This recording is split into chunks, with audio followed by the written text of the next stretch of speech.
do I say the wrong thing? Like, what if I like make a fool out of myself? Yeah. The performance anxiety. You have the idea already in your mind that everybody's watching you. Yep. And everyone's already judging you. Yeah. And so you're sitting there going, oh, I hope I don't say anything stupid.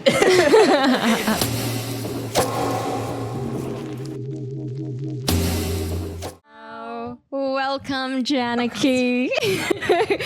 I know every time like the mic turns on, everyone starts to feel nervous.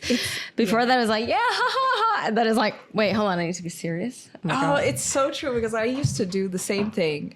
I would have, with the tour guides, right? Yeah.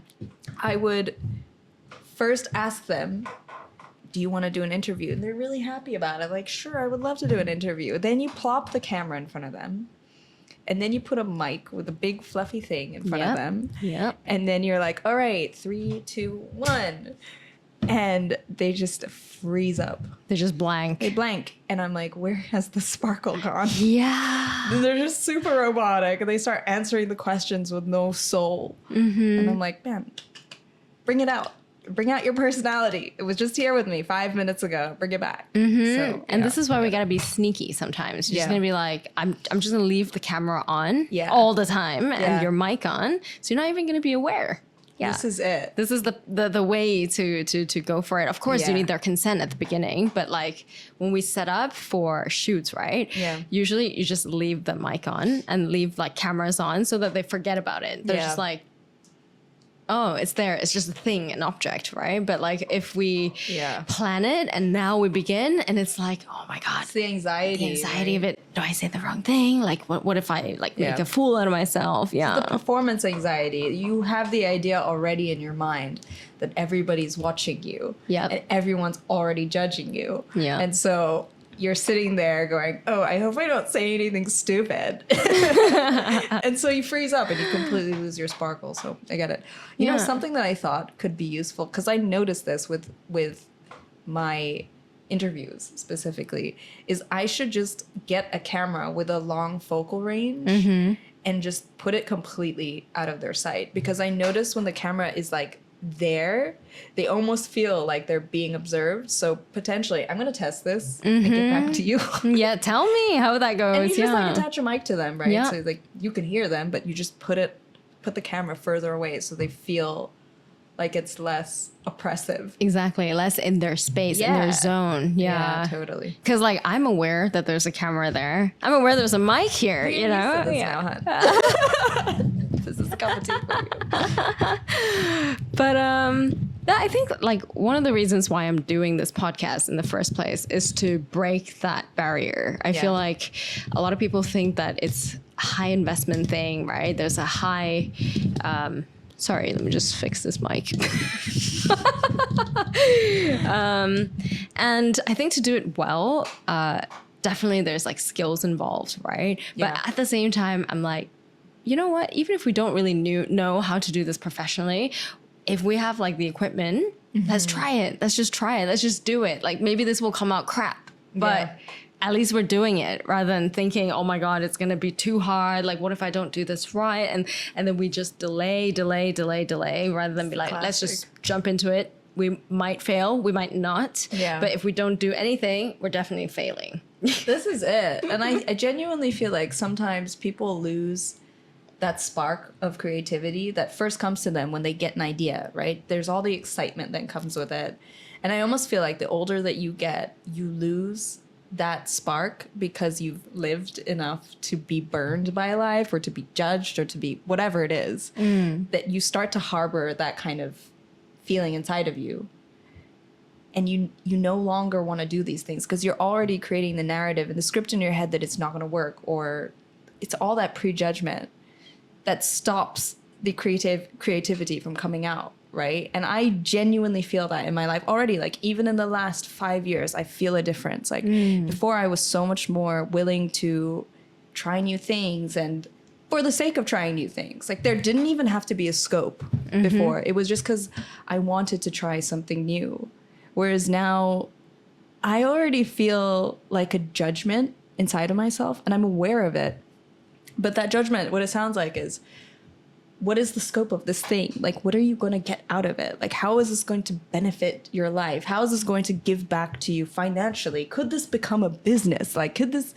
And then it becomes this really big monster of expectations that you have for yourself, like who you need to be, what you need to do. And then it becomes less attractive. You stop, right? So, like, props to you for actually doing this. You know? I'm glad that you're doing this. When you told me that you started a podcast, I was like, yes. Yeah. And also, I think everyone has a interesting story, or at least like interesting thoughts on different, topics in life. And I love that every time we meet, especially on the ferry, I don't know why I'm always on the ferry, we just jump into the deep end of like life, existentialism. And like, I love that when I meet you, you can meet me there on that level. Yeah. Because that's actually rare. That's actually not the usual pattern that I have with many people. Like, I see them on the ferry, or just like, oh, how was your day? La la la. And then it's like, oh, what are you up to this weekend? But me and Janaki, now we're like, yeah. So how's life at the moment? Are you ready for this? Yeah. But it's good. I think, like we were talking about this earlier, to have a bit of a mix, because I find myself to be quite intense sometimes because of that thinking. I think it comes from like a deep curiosity about your existence. These questions come because you have a curiosity towards it. For me, almost like an anxiety. I'm not gonna lie. It presents itself as an anxiety in my day-to-day life sometimes. I'm like, what am I like? We're all floating around on a rock. Like, are you guys aware of that? Yeah. And what are we doing? Yeah. What am I doing? Yeah. Who am I? Yeah. What am I? Yeah, what am I doing right now? So, yeah, I mean, I think it's nice to have that. It's really important to have that. I've actually had deep relationships with people very much like that. But then I think it's also good to be in the now. Chill. Yeah. Just relax. Just make fun. Take it day by day. Yeah. Otherwise, it gets too intense. Yeah. Up in here. Just striking the balance of the two, right? Yeah. What would you say is like your current anxiety, or like a thing that is occupying your mind? That's a good question. Are you sure you want to hear it? We're here. Yeah. Well, there's a few things like everyone else. I think usually when I'm anxious, I tend to feel very much alone in my anxiety about something, and it feels like that's my whole world. But you realize everybody's got their shit. Everyone has something. So for me right now, I would say mine has a lot to do with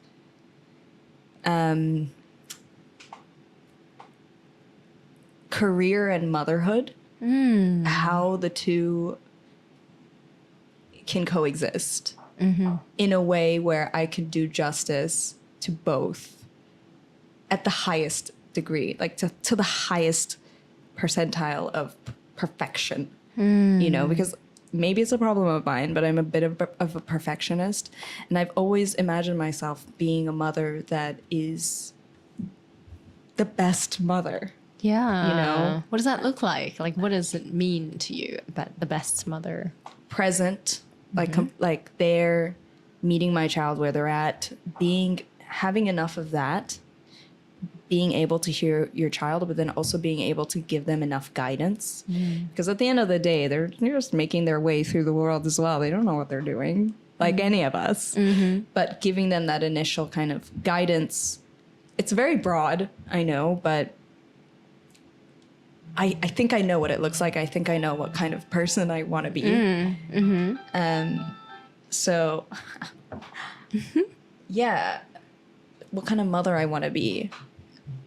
Anyway, that conflicts a lot with the type of woman I want to be in my career.